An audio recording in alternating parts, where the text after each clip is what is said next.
আজকে একটা বড়লোকি রোগের নাম বলবো এবং কিভাবে এটা বড়লোকি রোগ হলো সে ব্যাপারেও বলবো। এই বড়লোকি রোগটার নাম হচ্ছে দাঁত।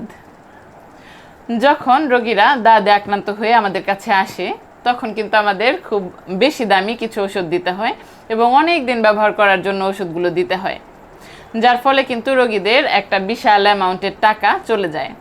যার কারণে আমি আসলে এই রোগটাকে অর্থাৎ দাঁতকে বড়লোকি রোগ বললাম। গরিবের রোগ থেকে দাঁত রোগটা ধনীদের রোগ কিভাবে হলো?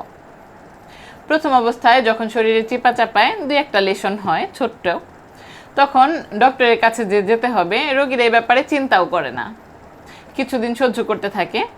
এরপর যখন চুলকানিতে কষ্ট হয়ে যায় তখন আশেপাশ থেকে ওর কাছ থেকে শুনে বা কোনো একটা ফার্মেসিতে গিয়ে দুই একটা মলম জোগাড় করে ফেলেন। তখন এই মলম দিতে থাকেন তারা। অনেক ক্ষেত্রে এই মলমগুলোতে স্টেরয়েড দেওয়া থাকে, যার ফলে কিন্তু তারা বেশ আরাম বোধ করতে থাকেন। তারপরে তারা হুট করে দেন বন্ধ করে। এরপর রোগটা কিন্তু ভেতর থেকে যায়নি আসলে এখনো। রোগটা কিছুদিন পর আবার মাথা চাড়া দিয়ে ওঠে এবং এবার আগের চাইতে আরও বেশি মাত্রায়।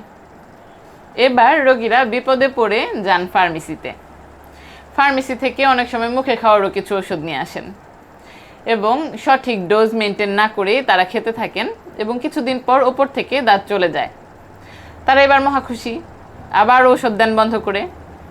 কিন্তু রোগটি কিন্তু ভেতরে এখনও বাসা বেঁধিয়ে আছে।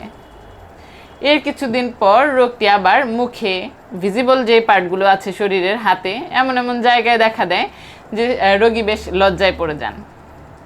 বাধ্য হয়ে শেষমেশ আসেন আমাদের কাছে যখন রোগীরা এই দাঁত নিয়ে আসেন তখন তার হিস্ট্রি চেক করে আমরা দেখি সহজলভ্য এবং কম দামে যে ওষুধগুলো পাওয়া যেত সেগুলো রোগীরা অলরেডি ভুলভাল নিয়মে ব্যবহার করে রেজিস্ট্যান্স করে ফেলেছেন।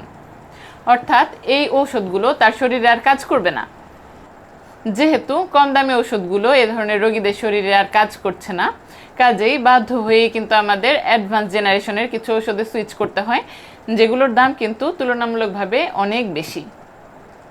যেই রোগটা বেশ অল্প খরচে সুস্থ করা সম্ভব ছিল সেই রোগটাকে রোগীরা নিজেরাই টেনে হিচড়ে এমন একটা পর্যায়ে নিয়ে ছেড়েছেন যে এখন আর কোনোভাবেই অল্প খরচে সুস্থ করা সম্ভব হচ্ছে না। তাই দাঁত নিয়ে সচেতনতা বাড়ান।